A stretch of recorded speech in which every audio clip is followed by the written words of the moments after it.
We first propose a new device, the programmable aperture camera, to capture the high-resolution light field. Imagine that if the aperture of the camera becomes a controllable element where we can specify which region is to be opened during exposure. The resulting image will be a subset of the light field. In the next exposure, we change the shape of the aperture to open up another region, so that we can capture another subset of the light field. By sequentially changing the aperture shape, we can capture the light field and retain as high a spatial resolution as that of the normal image. Because in each exposure only a small portion of the aperture is open, the resulting image may be noisy unless we increase the exposure time. We overcome this problem by introducing the multiplexing technique. Specifically, in each exposure, multiple samples are aggregated and then captured by opening many regions on the aperture. The individual samples are later obtained by demultiplexing. Let's see an example. These are 9 light field images captured without multiplexing.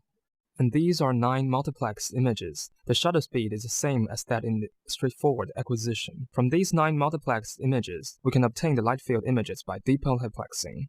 This is the light field image using straightforward acquisition, and this is the light field image obtained from multiplexing acquisition. This is a side-by-side comparison. We can see the demultiplexed images is much more clear and smooth. We implement 2 different prototypes of the programmable aperture camera. Both are easy and inexpensive to manufacture. We use a conventional Nikon D70 as the basic camera module, and insert the designed programmable aperture into it. In the first prototype, the programmable aperture is implemented with a slit of opaque paper. The patterns are cut manually and selected by rolling the paper. The second prototype uses a liquid crystal array as the programmable aperture. We manufacture a liquid crystal array that provides 2 different angular resolutions, 5x5 and 7x7. The liquid crystal array is controlled by a MCU control circuit. Using the prototype, we can efficiently obtain high-quality light field images by multiplexing and use it to directly generate various effects. In the first sequence, the scene contains a transparent object in front of a uniform background. Without estimating the scene geometry, we can easily perform digital refocusing from the captured light field. In the second sequence, the scene contains various optical effects and is difficult to model. But because our technique does not impose any restriction on the scene geometry, by using the captured light field, we can directly change the viewpoint, the in-focus plane, and the depth of field. The captured light field has a very high spatial resolution. However, it has defects similar to those captured by existing light field cameras. The first problem is the photometric distortion unique to the light field. It is an obstacle to further applications, such as depth estimation. This is an example. As we can see, the images of a scene point from different viewpoints are inconsistent. Here, we propose a photometric calibration algorithm that directly estimates the distortion from the captured light field and then removes it. The key idea is that since the center view is close to a normal image captured with a small aperture setting, it has negligible distortion and can be used as the reference image to calibrate others. The captured light field may contain aliasing due to undersampling. To remove aliasing, we propose a multi-view depth estimation algorithm to generate view-dependent depth maps for view interpolation. Inspired by the symmetric stereo matching algorithm, we simultaneously estimate the depth map of each image and the occlusion map of the image pair. For more details of the algorithms, please see the paper. The finally obtained light field has high spatial and high angular resolutions and is free of distortion. Let's see a result of the post-processing algorithms. This is a depth map estimated without photometric calibration. We can see because the intensities of a scene point are inconsistent in different images, the result is frustrating. This is a depth map obtained after performing the proposed photometric calibration, but occlusion is not taken into consideration. And this is a depth map obtained from the proposed algorithm. We can see the improvement around the depth discontinuities. This is a refocusing result from the light field of a 4x4 angular resolution. It looks promising, but due to undersampling, we can still see the ghosting effect in the out-of-focus regions. We used the estimated depth map to boost the angular resolution to 25x25 and then perform refocusing. We can see the ghosting effect is greatly reduced. In the following, we demonstrate more results. First, we show how we use refocusing to change the in-focus plane. This is the second sequence. Next, we show how we use refocusing to change the depth of field. Finally, we show the result of view interpolation. Again, we first show the result generated without photometric calibration and depth estimation. We can see the brightness of the scene changes with a viewpoint and a serious ghosting effect. This is the result generated from the processed light field. The distortions and aliasing are removed.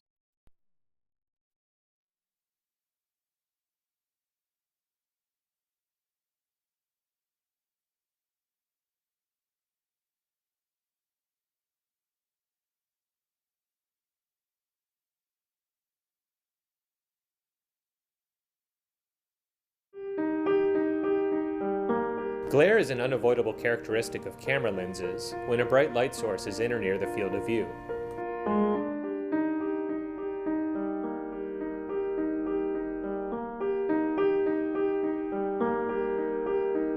Glare reduces contrast in a scene due to Fresnel reflections at the lens surface. Notice how the contrast is improved when the light source is blocked. In this video, we show a setup in which glare can be removed in several situations using a single-shot capture. We do not need to take multiple exposure images. We can remove or accentuate ghosts and flare.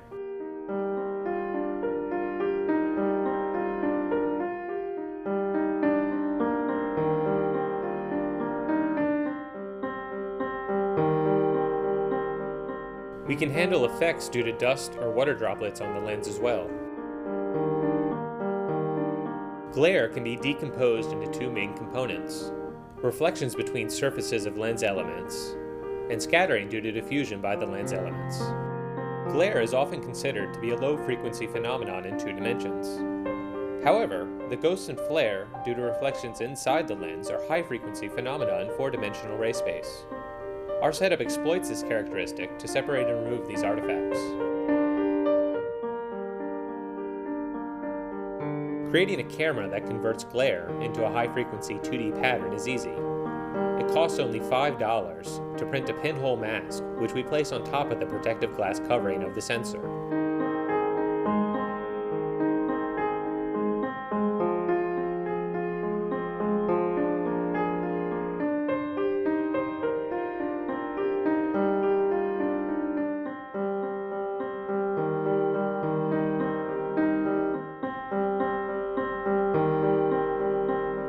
In this work, we present results obtained with pinholes arranged in both regular and random patterns. The pinholes separate rays by angle, revealing that reflection glare that is low frequency in 2D is in fact high frequency noise in 4D. The high frequency reflection glare can then be removed by various methods, from simple outlier rejection in 2D to more sophisticated clustering in 4D. The epipolar plane image on the right was constructed from a horizontal row in the scene on the left. The reflection glare artifacts form a tube in the epipolar plane image that has a different slope compared to the in-focus scene elements. Here, reflection glare has reduced the contrast in this image. Reducing the glare improves the contrast of the strong shadows relative to the lit portions of the scene.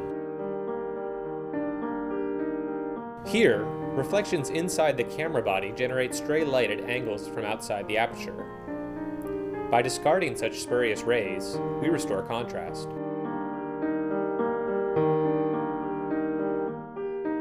In this photo, a droplet on the lens has redirected rays such that values from some color squares intrude on nearby squares.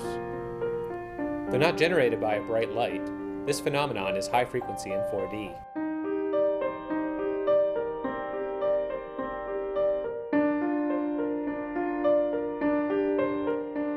Through analysis in 4D, we can manipulate the reflections occurring inside the lens in various ways. Beyond simply increasing or decreasing the contribution due to glare, we can synthesize novel views.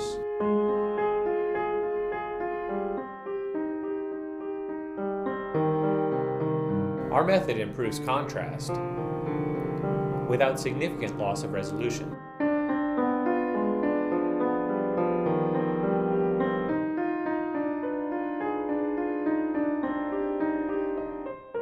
We believe this to be the first single-shot optical mechanism for glare reduction after the photo has been captured. It works with minimal changes to the camera, is portable, and gives improvement in many practically challenging scenarios. Glare-producing scenes inherently span a large dynamic range. Even with unavoidable saturation, our method works in a single shot without a need for multi-exposure capture. This system demonstrates how statistical properties of 4D ray space distortion inside a camera can be exploited for novel applications without explicitly recovering a 4D light field.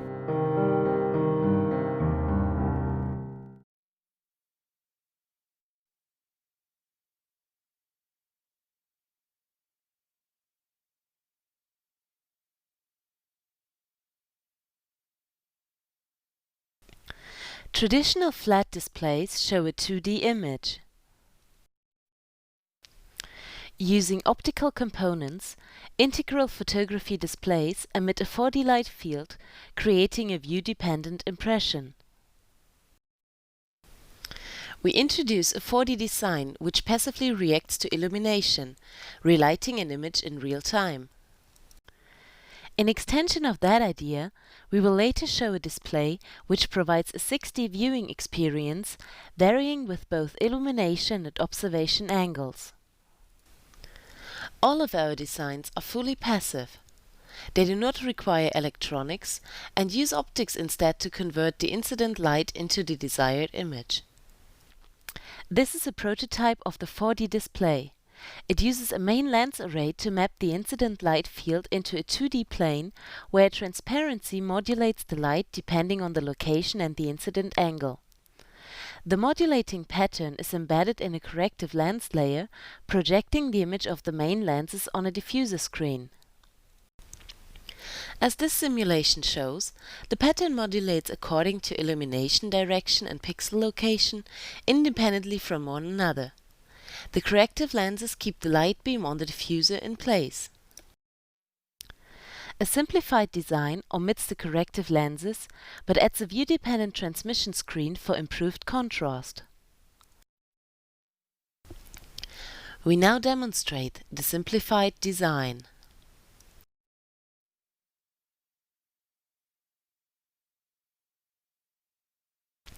Note how the highlights, caustics and shadows move as the incident light direction changes.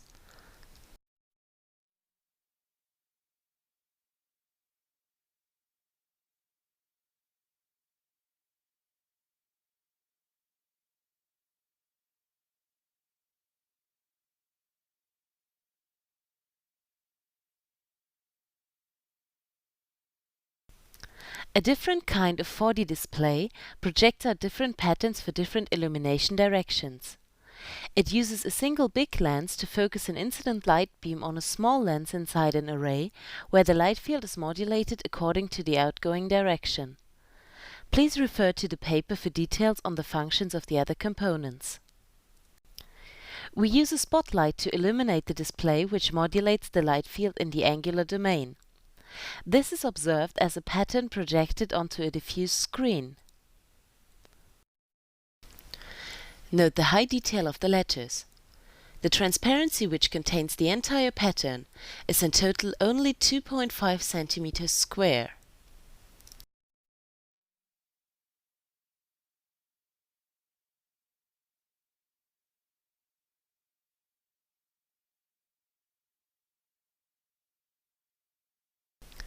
Combining 49 of these single pixel blocks yields a 7x7 6D display.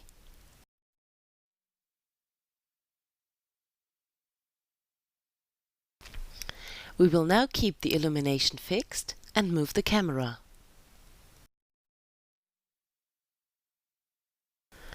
Observe the color shift from green to magenta.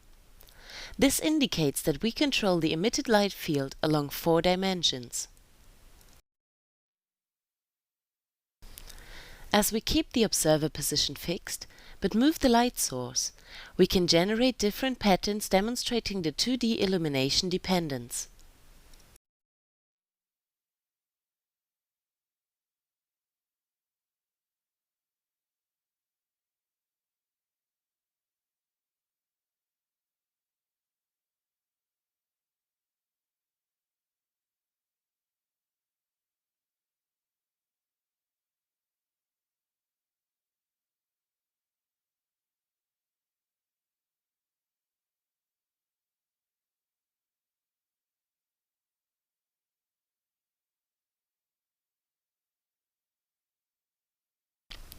This is a time-lapse video of the 4D prototype mounted to an office window. As the sun moves over the sky, the highlights on the bottle cap, the shadows and the caustics move naturally in the image.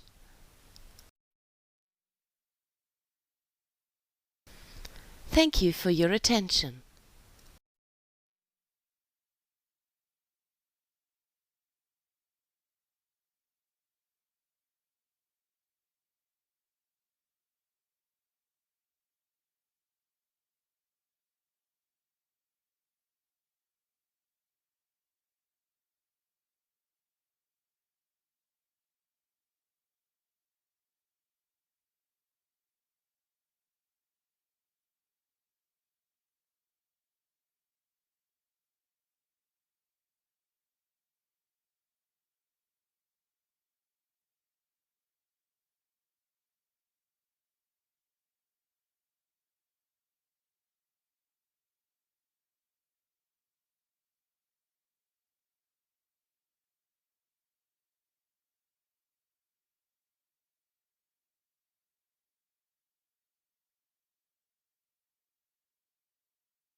Many computational photography applications decompose images into a piecewise smooth base layer and a residual detail layer.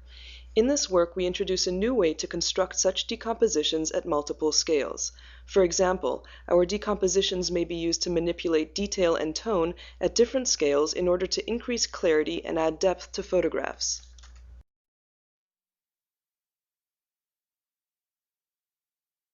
By smoothing a signal, one can extract the details at a given scale, which can then be manipulated and recombined with the base to yield the result. When performing the smoothing, it is important to avoid blurring of strong edges, since this introduces ringing into the detail layer and may result in halos once the base and the detail are recombined. Over-sharpening of strong edges may also cause artifacts. Thus, neither linear filtering nor hard segmentation is well suited for detail extraction, and in practice, edge-preserving smoothing operators are used. In addition, for a multi-scale decomposition, the operator must be able to smooth increasingly larger features, allowing larger scale detail to migrate from the base layer into the detail layer. The bilateral filter is probably the most popular edge-preserving filter in computer graphics. This filter does a good job at filtering small-scale details, but it is not well suited for progressive coarsening of images, which requires filtering the larger-scale details as well, while preserving the salient edges. Here you can see that if we increase only the spatial support of the filter, sigma s, some small-scale details simply refuse to go away, and sometimes even reappear.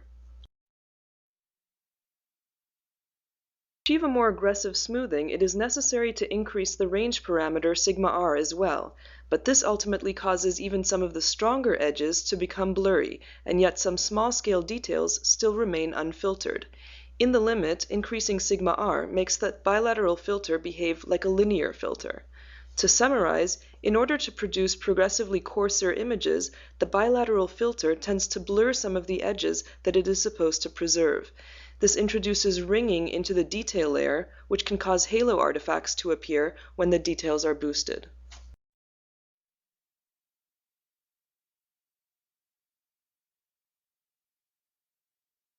The multi-scale bilateral transform of Fatal et al. Produces a more effective image coarsening, but note that some small-scale details remain even in the coarsest level. It also over-sharpens some of the edges, which can cause thin gradient reversal artifacts when details are strongly enhanced.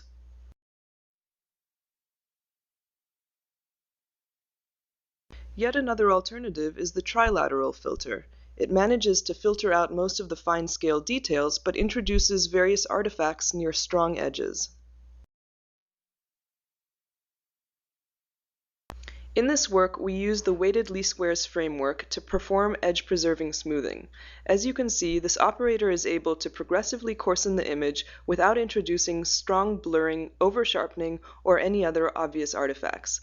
Applying the same operator in an iterative fashion generates coarsened images that tend towards a piecewise constant, which is desirable for some applications. We have implemented a simple tool for manipulating local contrasts at different scales based on our multi-scale decomposition.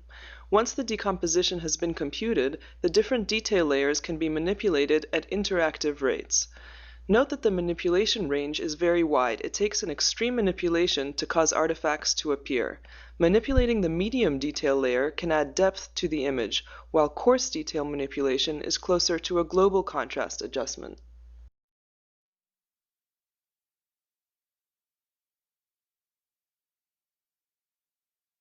Using the same tool, it is easy to perform detail-preserving high dynamic range compression. We begin by compressing the range using a log curve and then restore detail by manipulating the detail layers. For example, we can achieve a flat image with exaggerated fine-scale contrasts, or aim at a more photographic look by a moderate boosting of all detail layers.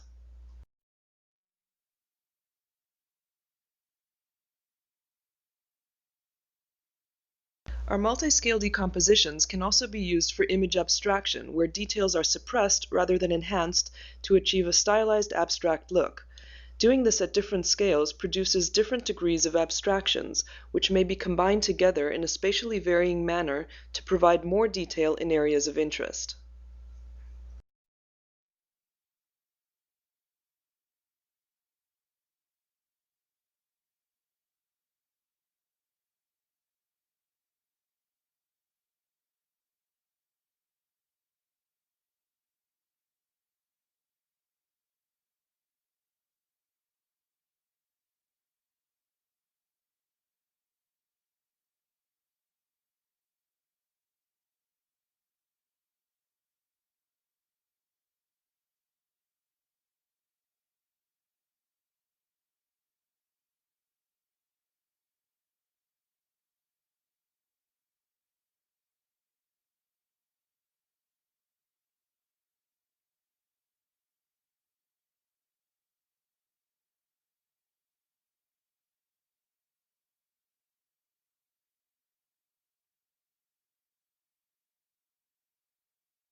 Given a group motion clip consisting of multiple two-dimensional trajectories, we construct a graph structure by sampling the trajectories at regular intervals to create a set of vertices.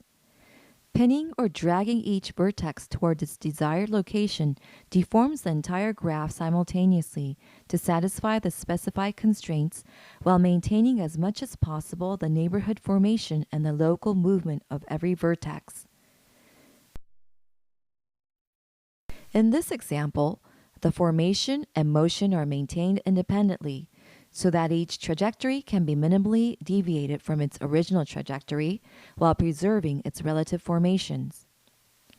Each animated character follows its eventual trajectory, more clearly demonstrating that the neighborhood formation is preserved without respect to the moving direction. We also provide users with an additional editing operation of concatenating any two group motions having the same number of individuals into a single longer group motion. Similarly to the deforming operation, the concatenated motion preserves the formations, trajectories, and their relative relationships from both of the original motions.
Deforming a group motion can increase or decrease the lengths of original trajectories.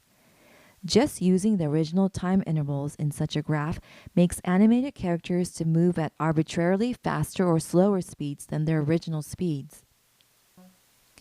Because we believe that such a change in speed is not so desirable in motion editing, our system modifies the time intervals so that the characters in an edited motion can move the scaled distances as much as possible at their original speeds. We demonstrate the usefulness and flexibility of our approach with two representative applications. In the first one, we constructed a large-scale graph consisting of 500 vertices, which is represented by the blue lines. Given a new road, we first fit the original graph approximately to the center line of the road. The entire graph is incrementally flattened into a straight path by translating and rotating the green-colored vertices. After achieving the approximate modification, we split the original group into two separate groups. Each new group is again deformed in detail to fit into its desired path by using the same interface. This video shows the final version of the edited motion clip, which is animated with full body characters and fully rendered with three-dimensional details.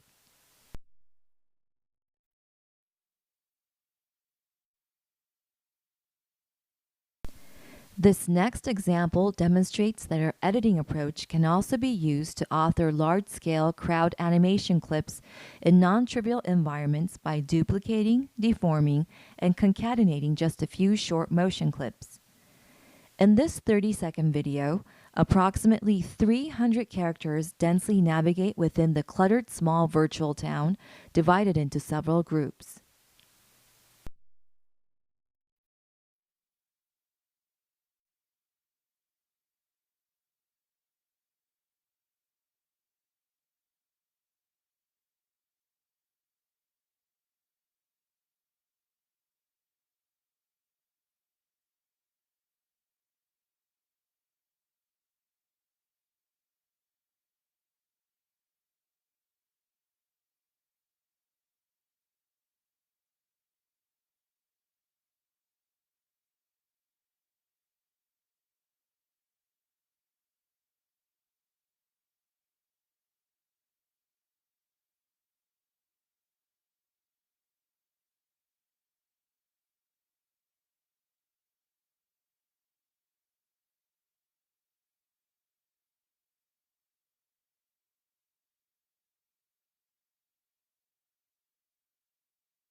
Our controller is capable of simulating stylized motions in interactive environments. Given a reference motion,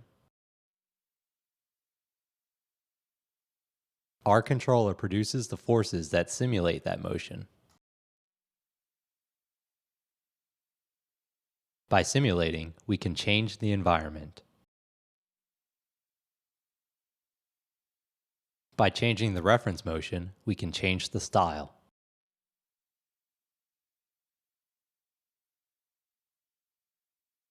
The style of the simulated motion is comparable to the reference motion.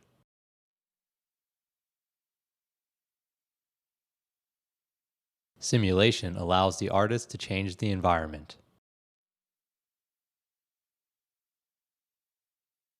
Here we change the style from a sideways walk to a sumo move.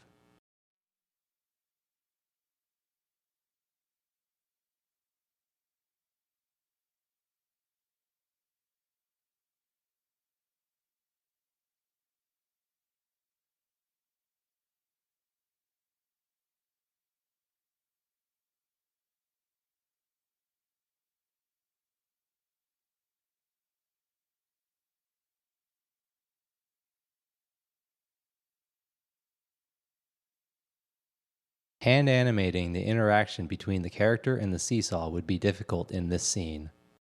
Motions need not be planar and can include turning.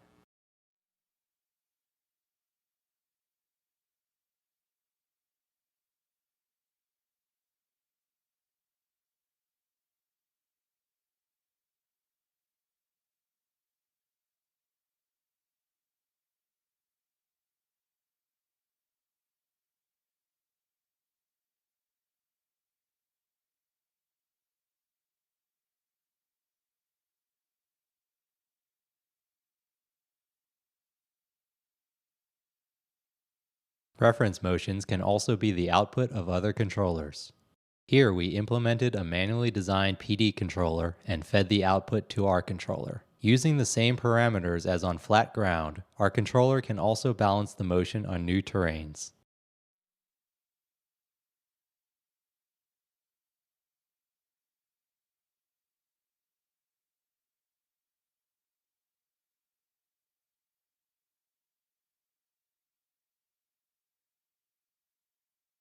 The balance policy is automatically tailored to the reference motion, leading to smoother motions. Here we reproduce a result from previous work using our controller.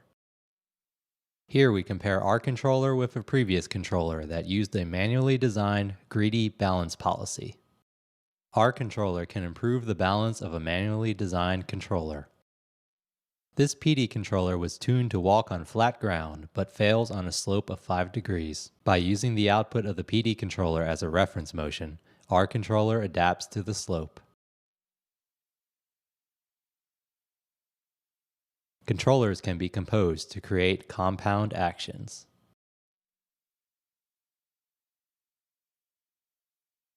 We can create an infinite cycle of walking and stopping.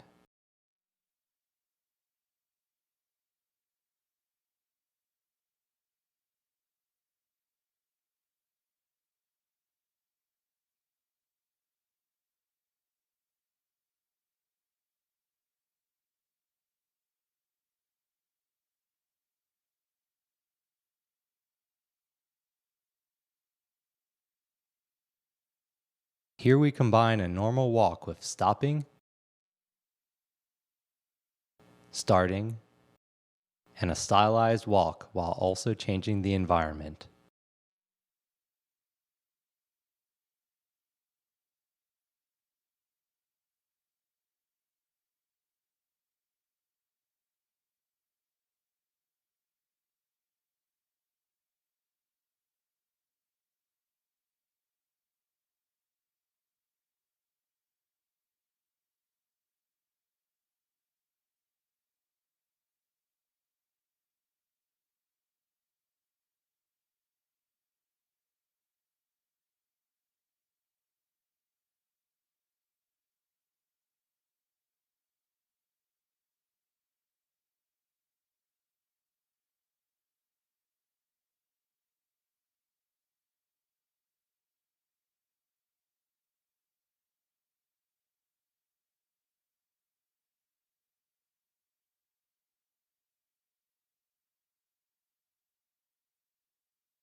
We present a system with which archaeologists and conservators can efficiently acquire thousands of fresco fragments.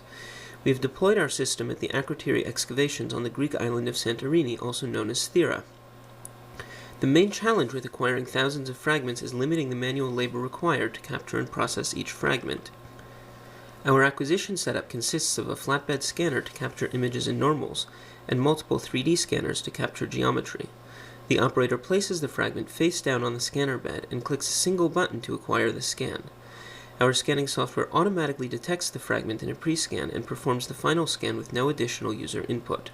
The process is repeated for 4 orientations each of the front and back faces to provide multiple lighting directions for normal reconstruction.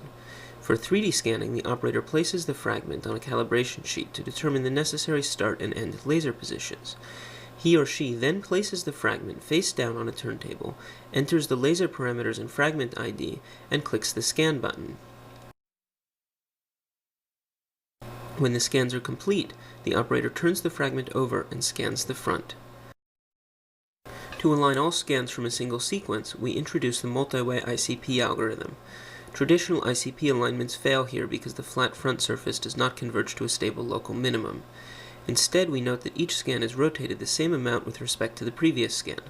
Multi-way ICP takes advantage of this to find a single rotation which simultaneously aligns all scans to each other. Next, we must align the front and back surfaces to each other.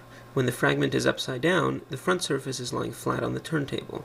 We therefore extract the front surface's plane in the front scans and rotate these to coincide with the turntable's plane. In this way, we reduce the problem of aligning the front and back surfaces to a 2-dimensional alignment problem, which we solve with a rough initial estimate and ICP. To align 2D images to the 3D geometry, we use an image alignment algorithm which maximizes normalized cross-correlation. Although our alignment algorithms work in the vast majority of cases, there are occasional failures, so the operator verifies the results and corrects any errors. To be practical, this must take only seconds per fragment. The operator first checks the final merged 3D model. If it is correct, he or she moves on to the next fragment. If the front surface is misidentified, the operator clicks on it and the correct alignment is computed.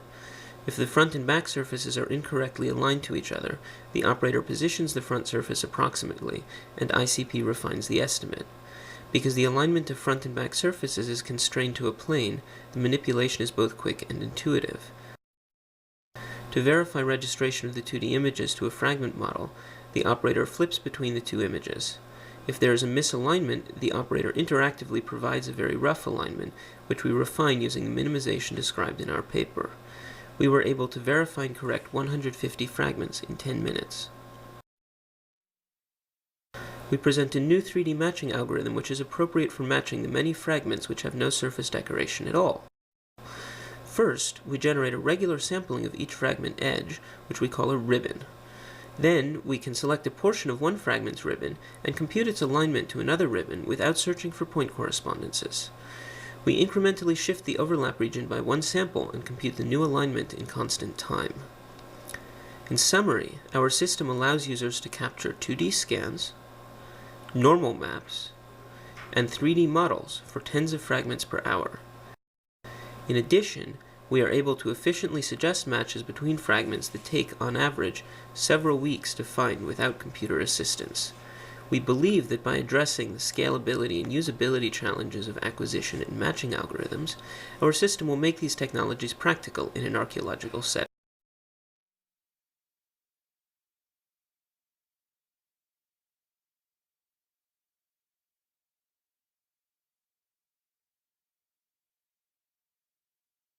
Example 1. Here you see a video taken with an HDV consumer video camera. We want to generate a 3D model of the Canon SLR camera that is shown in this video. First, extrinsic and intrinsic camera parameters for each frame of the video are estimated automatically with the Voodoo Camera Tracker software. A bounding box is placed interactively around the object. In this example, 2 3D constraints are given for the bounding box, namely that the bounding box should be located on the top of the ground plane and that the back of the bounding box should coincide with the back plane of the Canon SLR camera.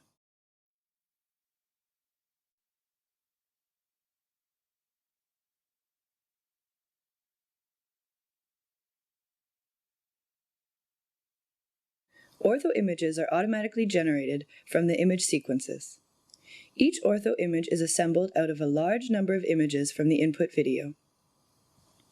Thereby, the intensity value for each pixel is taken from the input image that provides the projection ray with the smallest angle to the orthogonal ray through that pixel. To avoid large projection errors, approximate depth values for each pixel in the ortho image must be estimated.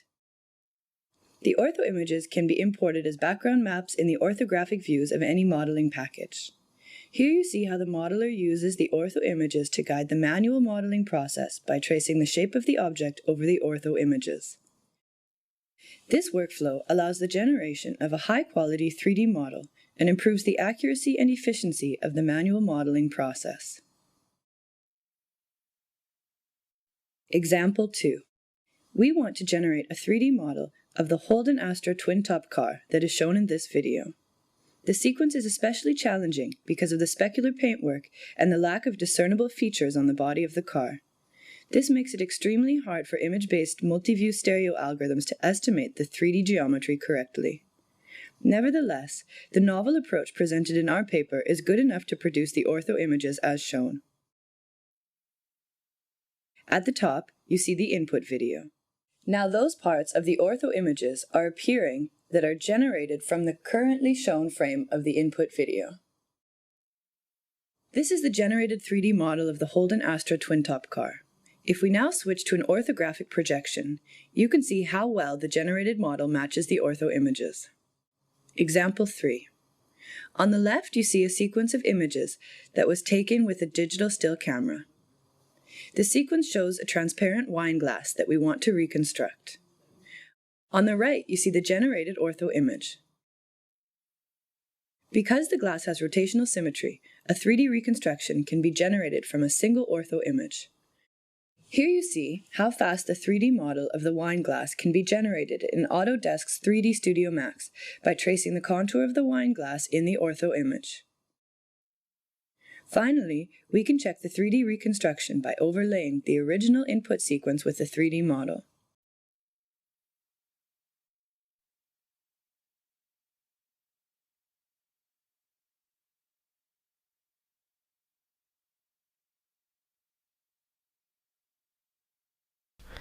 Traditional 3D scanners project a line of light onto an object. The contour of intersection is then detected by an off-axis camera and used to recover the 3D shape of the object. However, for some materials the surface contour can be difficult to detect. Such materials are, for instance, translucent, transparent, or simply very dark. In these cases, the 3D shapes recovered by conventional range scanners are noisy and incomplete. We therefore propose a novel scanning technique. Instead of relying on reflections from the surface, we observe the laser line as it propagates through a participating medium, forming a sheet of light. The surface is located where the light sheet ends, regardless of the material reflectance.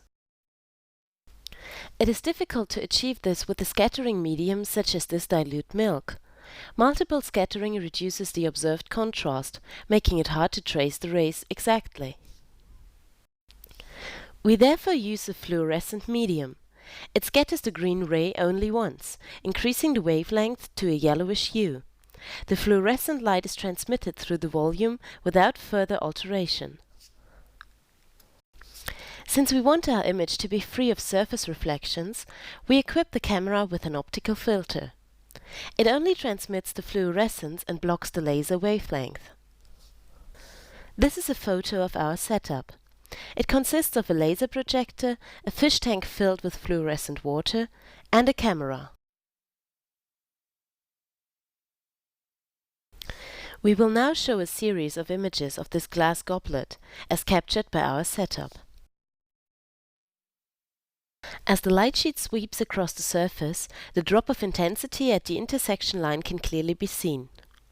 The refracted and reflected rays appear as volume caustics.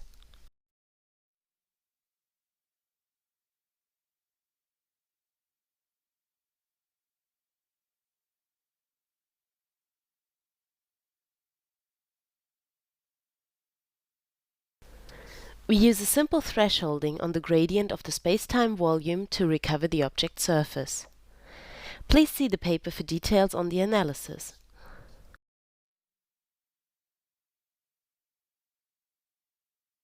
Using only 6 scans from different directions, we can assemble a 3D model of the goblet. Since our method ignores surface reflectivity, it performs also well for the other objects shown before.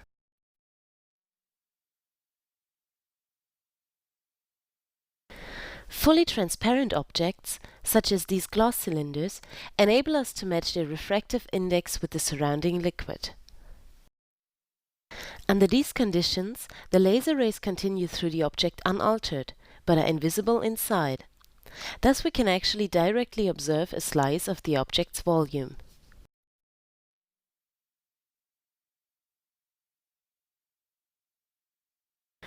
After all slices have been recorded, we can easily generate X-ray images of the volume. We can also reconstruct the object surface as a mesh and create renderings as if the cylinders were opaque. This mouse is another example of a difficult object. Fully transparent, shiny, and made of small refractive structures. The volume rendering immediately reveals these structures. The surface can again be investigated as a diffuse mesh.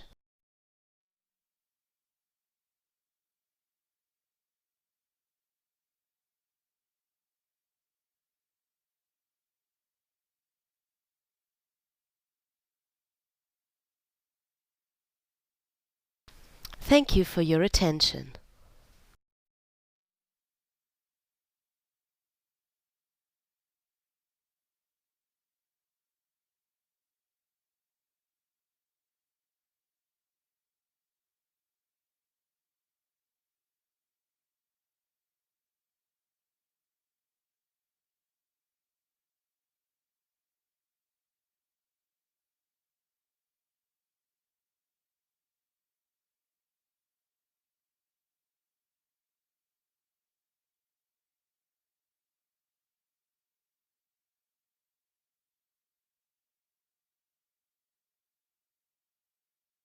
The traditional half-toning method converts textureless grayscale images into black and white images. However, texture regions are not well preserved in the halftone results. Therefore, we propose a novel method for texture-aware halftoning. Our method is based on the optimization of an objective function. The objective function includes two terms, one to account for local grayness, and another to account for the textural content. The optimization begins with a noisy image consisting of black and white pixels in a ratio similar to the grayness of their original image. In each iteration, we try to swap a pair of black and white pixels and test if this improves our objective.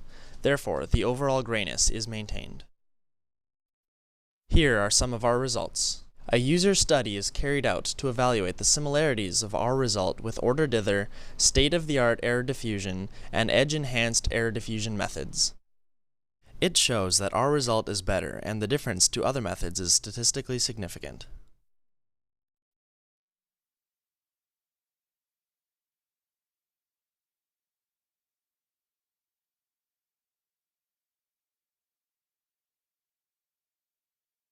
We have also applied our method directly to color images.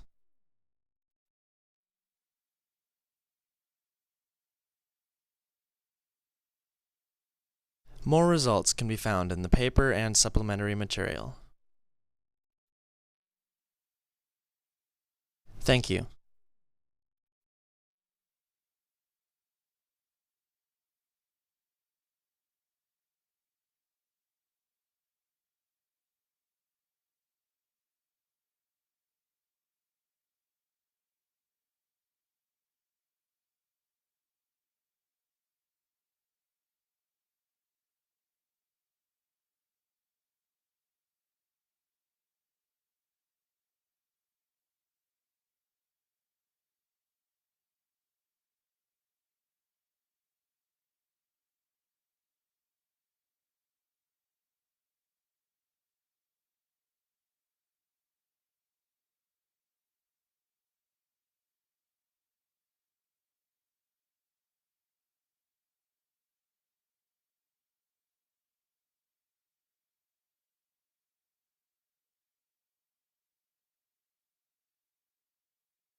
In this paper, we introduced diffusion curves, a new vector representation that simplifies the creation and editing of smooth gradients and blur. Diffusion curves allow the creation and capture of smooth vector graphics in a variety of styles, from stylized drawing to photorealistic images. For a long time, vector graphics have been restricted to linear or radial gradients, resulting in images that present only flat or limited shading. Gradient meshes have been recently introduced as a powerful tool to reproduce intricate gradients, but the complexity of the resulting meshes and the topology constraints enforced by this representation prevent widespread application of this technology. The new representation described in this paper offers the same level of realism as gradient meshes, but allows for more traditional art creation workflows, such as direct sketching of basic shapes. A diffusion curve is a Bezier spline that stores colors on each side of the space it divides. These colors can vary along the curves and are diffused outwards until they are blocked by and mixed with other curves. Finally, a diffusion curve also stores a blur value that controls the smoothness of the color transitions across the curve. Given this new representation, a typical drawing session starts by sketching out curves over the image. The artist then sets colors along the curves to create complex shadings and color transitions. Here we show the final drawing of the editing session along with its diffusion curves. Since diffusion curves are vector primitives, they share the typical benefits of other vector representations, such as resolution independence, continued editability, compactness, and support for animation. Along with the basic diffusion curve definition, we propose a variety of tools to facilitate the creation of diffusion curve images. For example, to reproduce a few components of an existing picture or photograph, the artist can use an active contour feature that attracts curves to the closest underlying contour in the image. Once the contour is placed, the colors along the diffusion curve can automatically be sampled from the underlying image. These features greatly simplify the reproduction and stylization of existing pictures. In this image, we demonstrate complex gradients on the ladybug and some defocus blur in the background. This complexity can be achieved despite a very compact vectorial description. In this heavily stylized example, an artist turned off the active contours and only used the automatic color sampling to abstract the original shapes while preserving the original colors of the input image. Compared to other tools for complex gradient creation, ours is the only one that supports fully automatic conversion of input images. We employ vision algorithms to extract the edges of an image and to estimate their blur. We then trace out connected pixel segments and convert these into Bezier curves. As a last step, colors on each side of the curves are sampled and also vectorized to obtain a complete diffusion curve description. The vectorial nature of our representation allows us to simply apply many local and global manipulation operations, such as this shape stylization. The images in the following sequence are all created manually by some artists we asked to evaluate our system or converted fully automatically as described in our paper.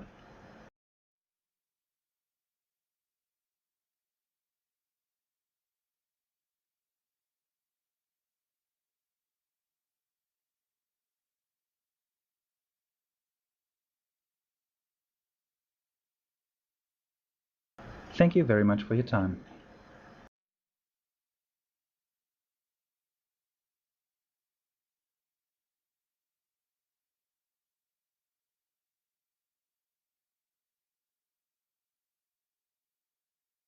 We present a gradient domain paint system.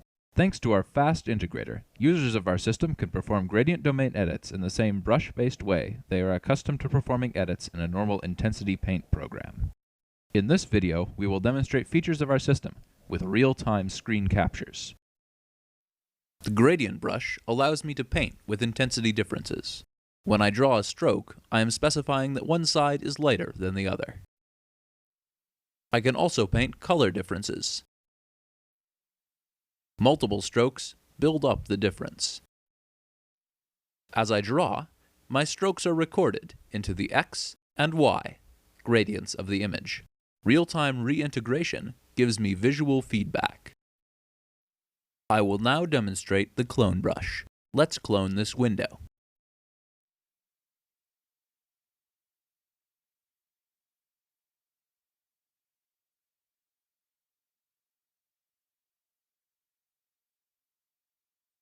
Since strokes are live, I can move the window. The flicker is the integrator catching up. The stucco texture on the wall is similar to the texture on the border of the window. This means I can clone out the border to make the window appear inset.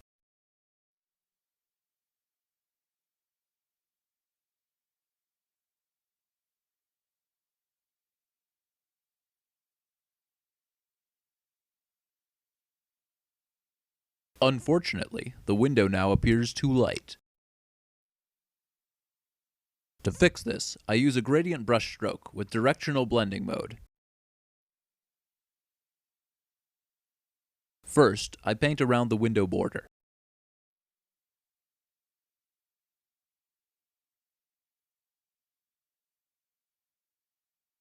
Now I change the brightness of my stroke to enhance the effect.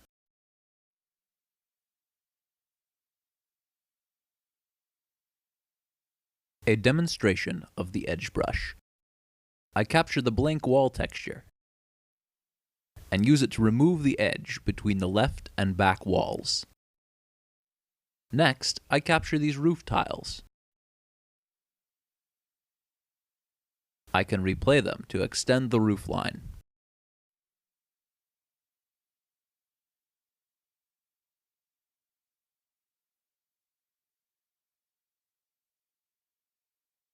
I can also create a more whimsical roof line.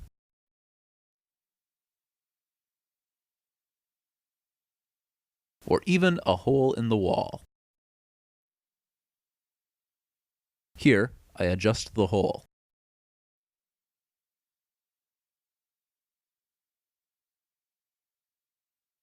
Another edge brush example. I select a crack in this barrier and use it to extend the crack network.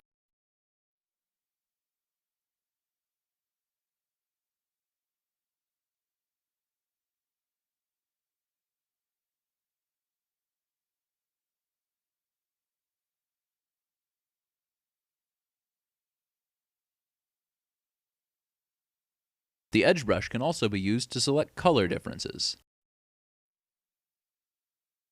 I select the color difference between the orange and white segments of the wall.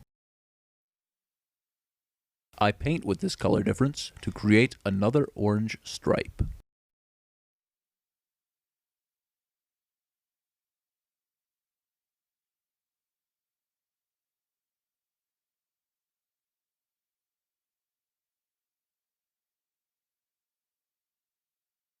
An artist sketches using our system.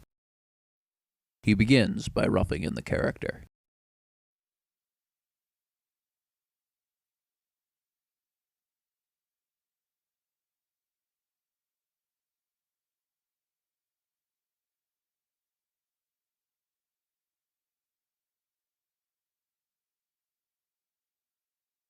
He proceeds to color the background.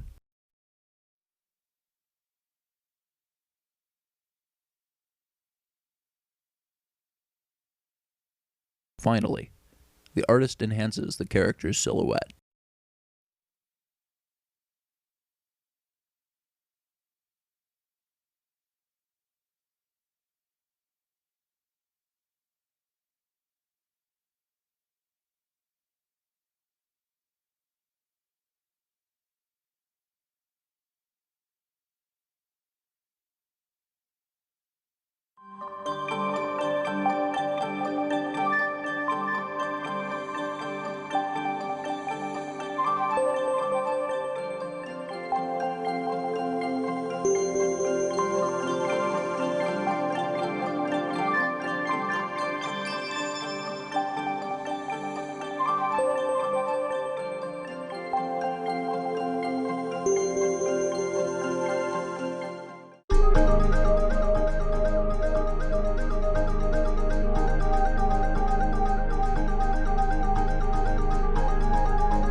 We present a system for editing 3D surfaces by drawing 2D shading strokes.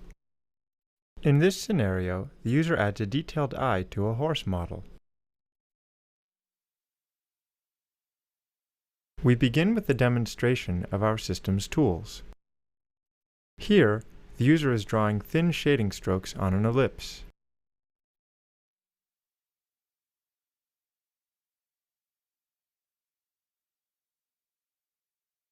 Strokes can have variable thickness as demonstrated by these thick strokes.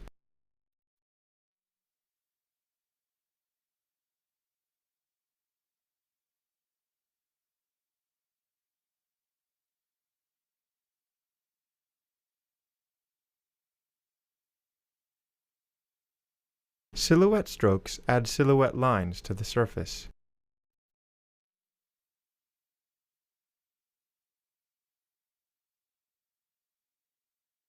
Highlight motion strokes can be used to reposition a highlight.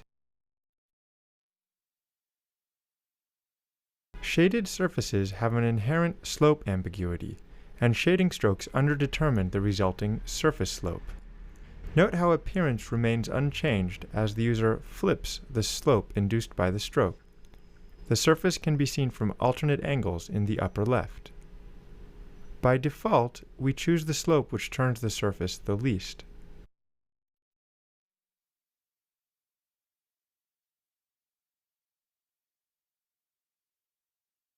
In this example, we refine a model created with the fiber mesh system. Shading strokes are used to create the eyes.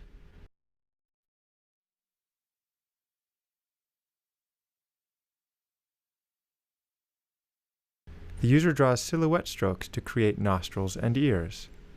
The mesh is adaptively subdivided as needed.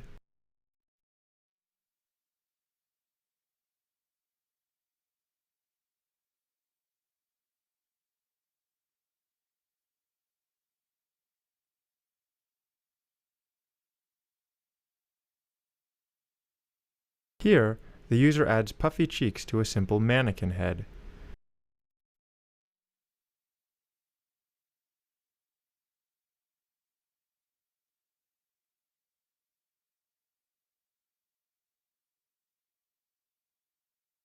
The eye is refined at a closer zoom.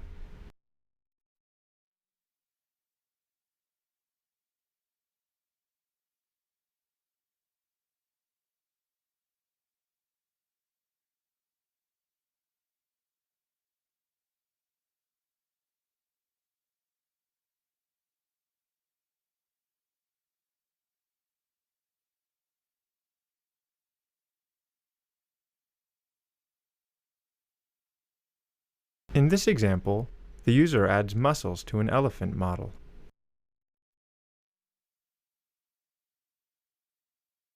The user also adds more pronounced facial features.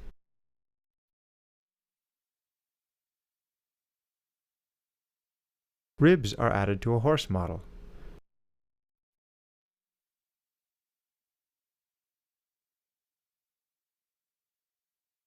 In this example, the bunny's face, leg, and back are edited.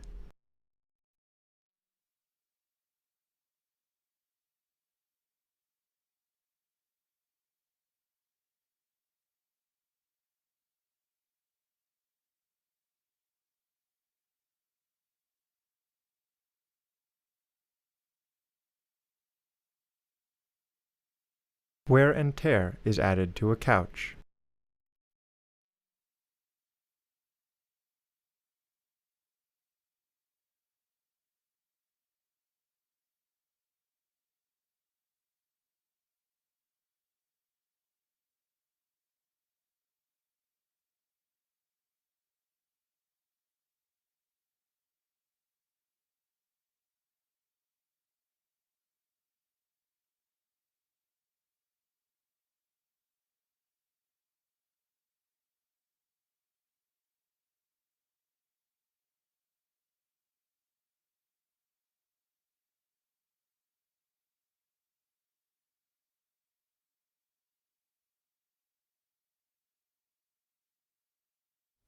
In this paper, we present a data-driven approach to creating dynamic skin animation from skeletal motion data. The modeled skin deformation is a combination of a static deformation and a dynamic deformation.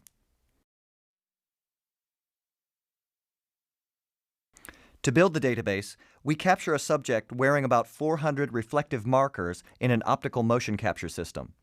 The database is actor-specific and consists of both slow and fast motions.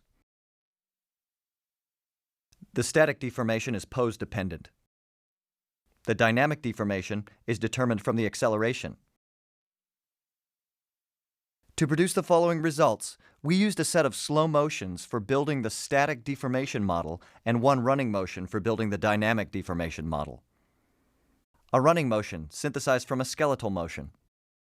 The running motion is different in its style from that used in the dynamic database. Side-by-side comparison of the static plus dynamic, and the captured ground truth. A close-up of the same result. A jumping motion synthesized from the same database. At half speed.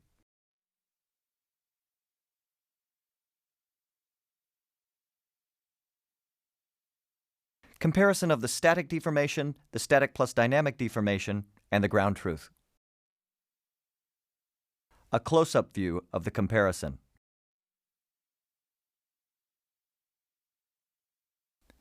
In the following results, we used a set of fast motions for building the dynamic deformation model.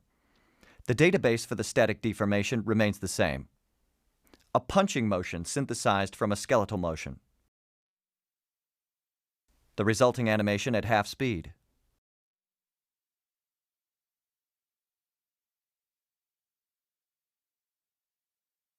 Comparison of the static deformation, the static plus dynamic deformation, and the ground truth.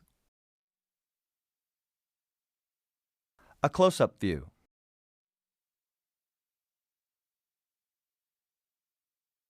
A hopping motion computed from a skeletal motion capture clip.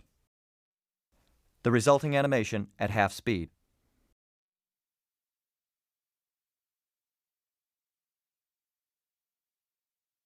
Side-by-side comparison.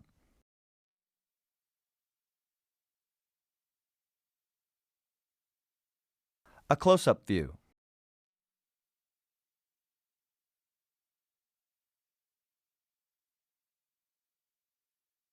Pitching a baseball. At half speed.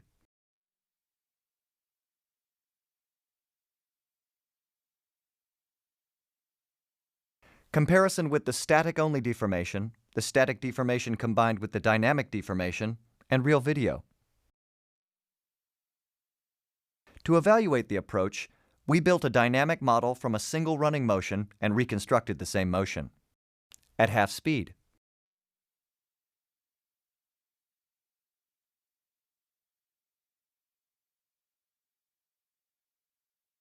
Side-by-side comparison.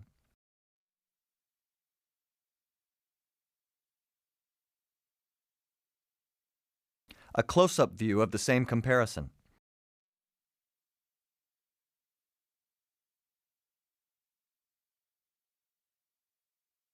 The error distribution of the reconstruction. Red indicates a larger error.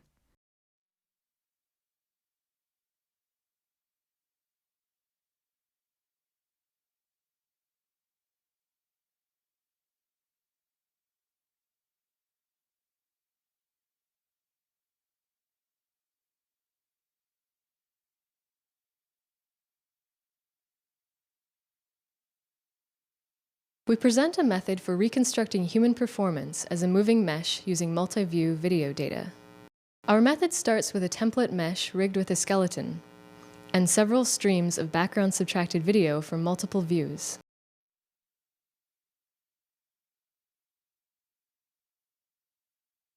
It produces a sequence of matching mesh and skeleton configurations for the entire performance.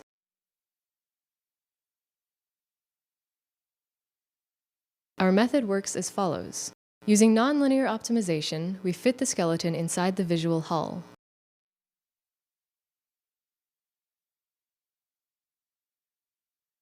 When the automatic skeleton fitting makes a mistake, the user can correct it with a few constraints. The user can adjust the incorrect joints while the rest of the skeleton is interactively optimized to satisfy both the new constraints and the data. Typically, fewer than 5% of the frames need manual intervention. Our tracking works well even for fast and challenging motion. If we just deform our template mesh with linear blend skinning, the resulting motion is stiff, unnatural, and inconsistent with silhouette data. Therefore, at every frame, we deform the template to fit the silhouette data while preserving the original template detail. This allows us to capture the secondary deformations, such as flapping clothes, and reconstruct a much more lifelike motion.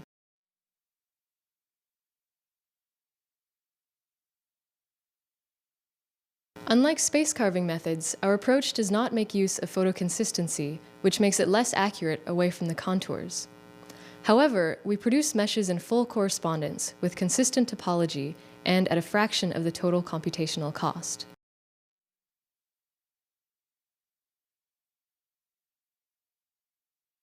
A corresponded mesh sequence enables easy editing of both texture and geometry.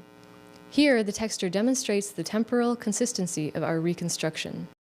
We can also use deformation transfer to edit the geometry of the template and propagate it throughout the motion. Here are some more results using the Stark and Hilton dataset.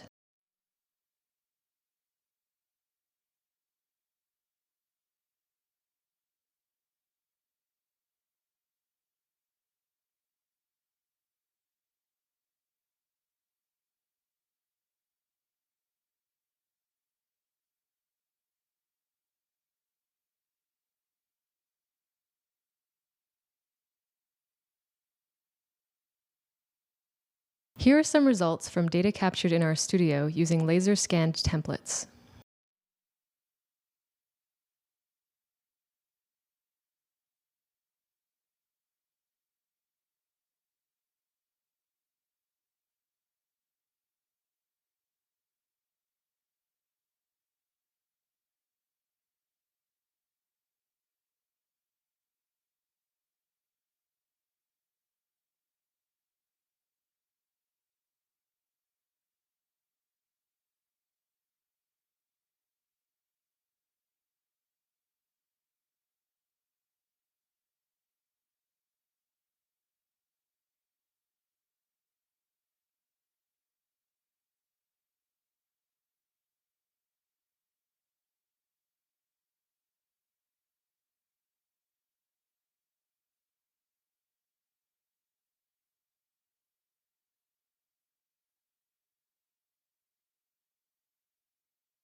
We present a new markerless method for video-based performance capture. In contrast to previous optical capturing approaches, our method jointly reconstructs the dynamic geometry and motion of recorded actors with spatio-temporal coherence and optional textural appearance. Here you see a variety of different actors and performances that we captured. Inputs to our method are 8 synchronized video streams from calibrated cameras. Our method extracts 3D deformation constraints from robust image, contour, and silhouette features. These deformation constraints drive a shape deformation method, which makes a static laser scan of the actor mimic the real-world performance. Since we are not using a kinematic skeleton, we are even able to track the detailed shape of a girl wearing a skirt. Please note that the virtual camera view differs slightly from the shown input camera view in all subsequent video clips. Our method first captures global poses based on a coarse tetrahedral mesh, as shown on the left. Thereafter, the details of the motion are reconstructed based on the original surface scan, as shown on the right. Some of the high-frequency shape detail in the final result is due to the high-resolution laser scan. Nonetheless, a final result created with a coarser scan, as seen in the middle, shows that our method truly captures all shape and deformation detail, contributing to a lifelike and authentic animation. This rendering with a checkerboard texture shows that our reconstructions are spatio-temporally coherent and only exhibit marginal tangential vertex drift. Our method is versatile, also enabling markerless capture of complex jazz dance performances, as shown here. We also easily capture walks in different clothing styles. This side-by-side comparison to the input shows that we can faithfully capture even fast and complex capoeira turn kicks. This is particularly noteworthy since our video system only captures at 24 frames per second. Here we show 3 different captured capoeira moves side by side.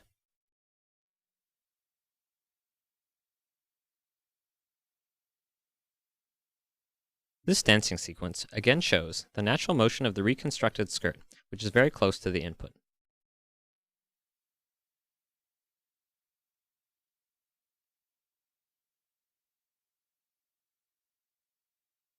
Segmentation into clothing and body is not required to capture entire actors.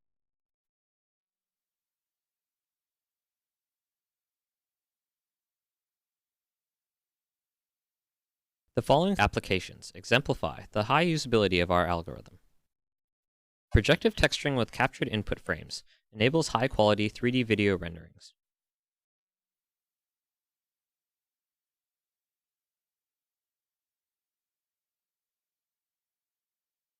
Since we reconstruct spatial temporally coherent geometry, we can fully automatically estimate an animation skeleton with skinning weights, which yields a fully rigged character.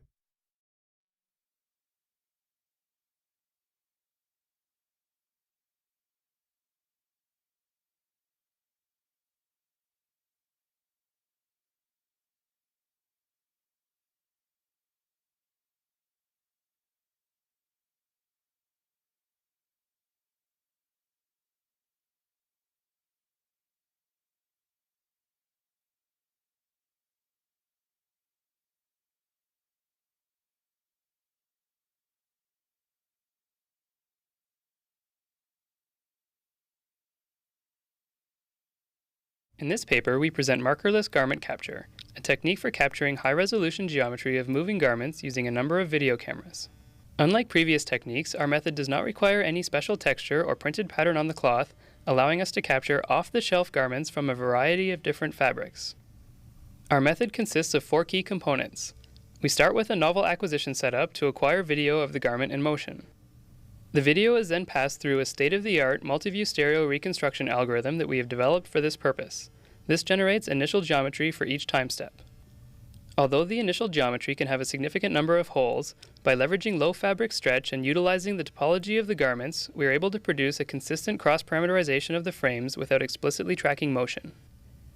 This temporally consistent parameterization then helps us fill holes in the geometry, producing a high-quality final result. We deploy a unique 360-degree high-resolution acquisition setup using 16 consumer video cameras. Our lighting setup avoids strong shadows by using indirect illumination. Here we show a video sequence recorded from each camera viewpoint.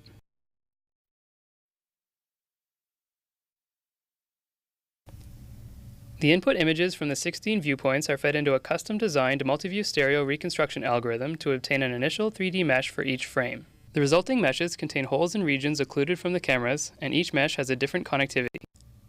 The next step of our method constructs a consistent cross-parameterization or mapping between the incomplete per-frame meshes. Most fabrics exhibit very low stretch, so we can assume that a consistent parameterization of the garment is nearly isometric. We therefore search for a stretch-minimizing parameterization between frames instead of employing some form of tracking. We also observe that garments have distinct identifiable topology with several boundary loops, which we use to establish correspondences between frames. We associate a floating off-surface anchor vertex with each garment boundary and use these anchors to construct a simple base mesh. Each frame is then independently parameterized onto the same base. Since the input meshes are isometric, by mapping each of them using stretch minimization to the same base mesh, we can expect the maps to be nearly identical, which we highlight here. This results in a nearly isometric map between the input meshes. During parameterization, holes are filled with a smooth membrane as we see on the left. We use a template mesh constructed from a photo of the garment to fill in the hole regions with a surface that better matches the true shape. The result is shown on the right. This particularly improves saddle-like hole regions like underarms. We also use the triangulation of the template for the entire mesh, providing a consistent, compatible remeshing of the sequence. Here we show initial results that demonstrate a consistent cross-parameterization and compatible mesh sequence. We now show capture results for a number of garments. This is a plain cotton t-shirt.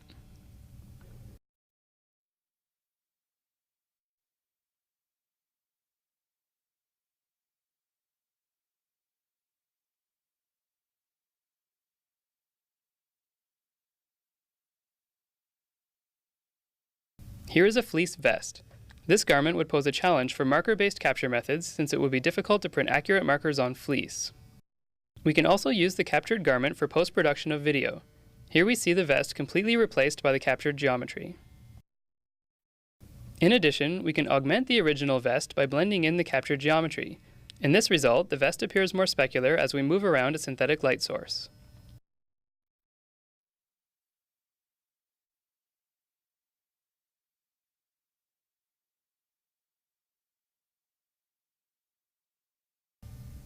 Here is another t-shirt sequence.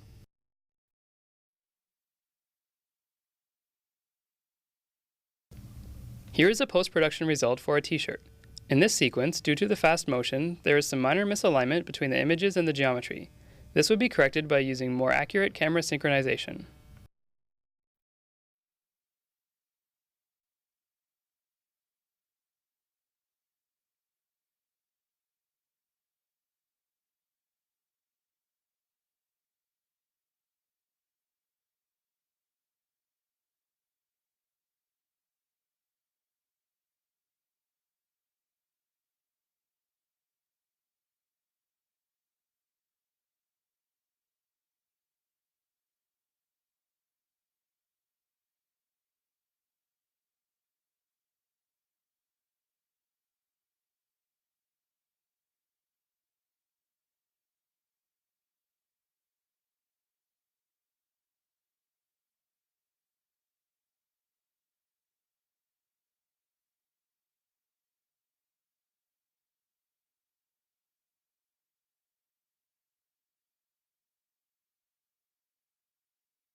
Many complex 3D objects contain numerous parts, but occlusions end up hiding most of this internal structure, making it difficult to explore the spatial relationships between parts. One naive approach is to simply show all the parts separately. However, this visualization provides no information about the relative positions and orientations of the parts. Instead, illustrators create exploded view diagrams that expose internal parts and help the viewer understand how these parts are positioned and oriented with respect to one another. We present a system for generating dynamic exploded views of 3D models. In addition to seeing all of an object's parts, our system allows viewers to interactively explore the model by searching for specific parts and directly expanding and collapsing portions of the model.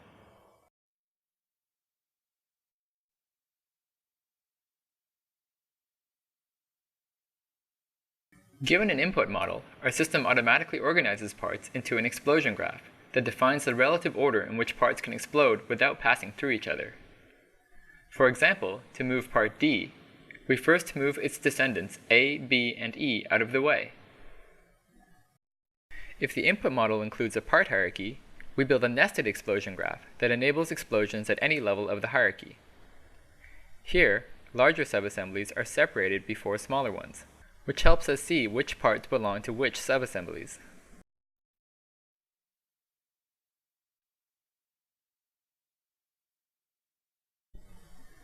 Some models include container parts that block internal parts from exploding in any direction. Our system automatically detects and splits such containers when building the explosion graph.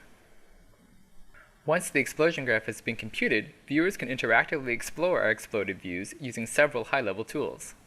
To locate specific parts of interest, the viewer just selects them from a list, as shown here. The system automatically generates and animates an exploded view that exposes the selected parts. This feature is view-dependent, so from a slightly different viewpoint, parts are rearranged to ensure that the target parts remain visible. For more context, the viewer can also tell the system to expose portions of the model around the target parts, as shown here.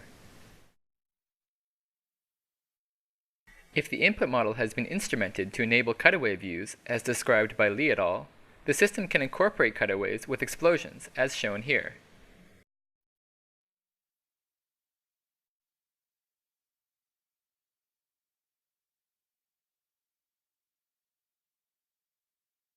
The user can also click to expand a single part, and directly drag parts along their explosion directions to expand and collapse specific portions of the model.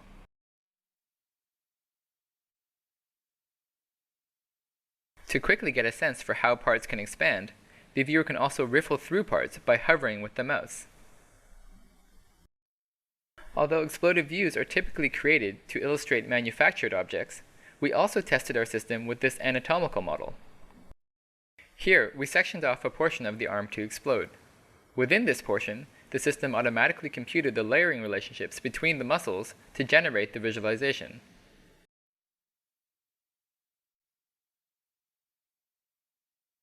In this final example, the viewer explores a model of a transmission that contains over 50 parts.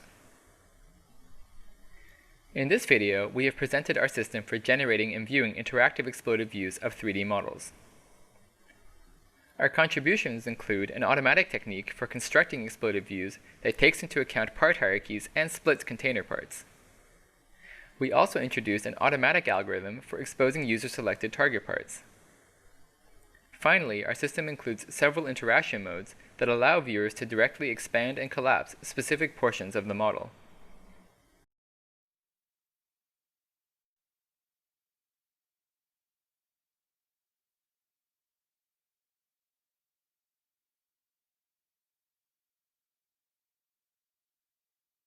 The process starts with the input of a water land map and a street density map.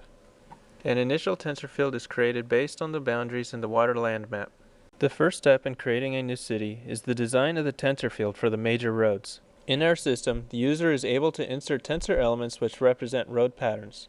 Here we demonstrate the insertion of regular elements to create a constant field and a regular grid pattern. Notice how the region between the elements blends smoothly between the directions specified.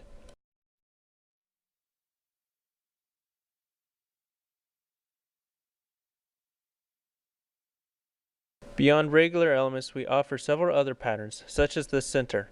Our tool also allows the editing of elements placed into the field. Here we demonstrate the move and edit operations. This allows the user to make many final adjustments to the road pattern before extracting the road networks. We will demonstrate later that we can also remove elements.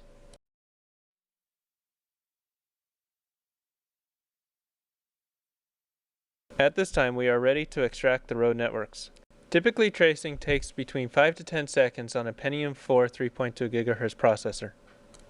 Once an initial road network has been extracted, the user may continue to make edits to the tensor field. In this example, we add noise to the right side of the map. When the user is satisfied with the major roads, generation of the minor roads can begin. To edit the minor road tensor field, the user will typically segment the edit area into several small regions based on the major roads. Each of these regions can be edited separately. Here we show the removal of an element.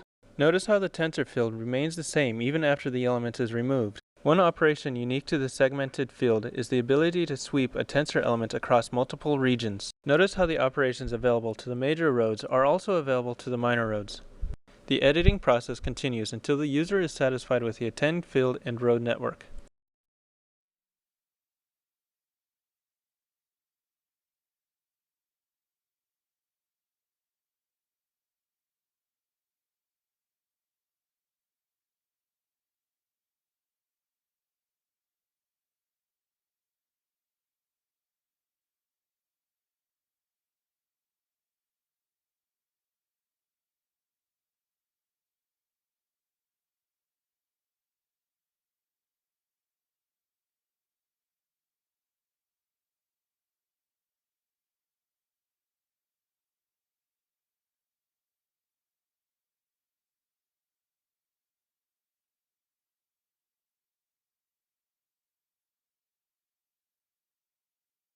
One useful tool for creating unique road patterns is the brush interface. The interface lets the user paint a strip of roads into the field, thus producing roads which do not match a global pattern.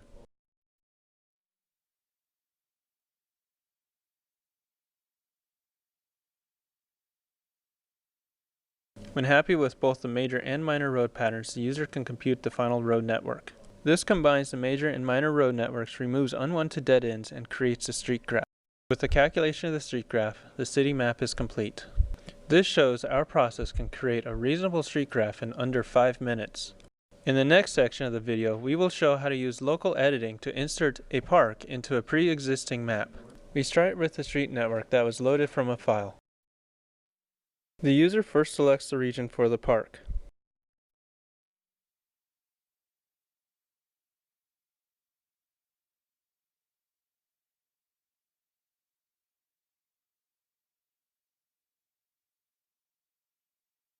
Once the area has been selected, roads within the region are removed.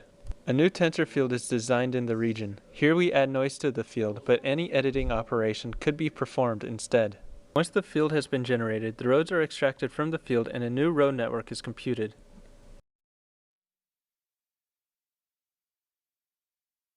Note how this new street network is connected to the old, creating a complete network that includes the original and newly generated sections. Finally, we leave the viewer with a flyby of the virtual city we generated in this video. For aesthetics purposes, we have added parks to the texture map.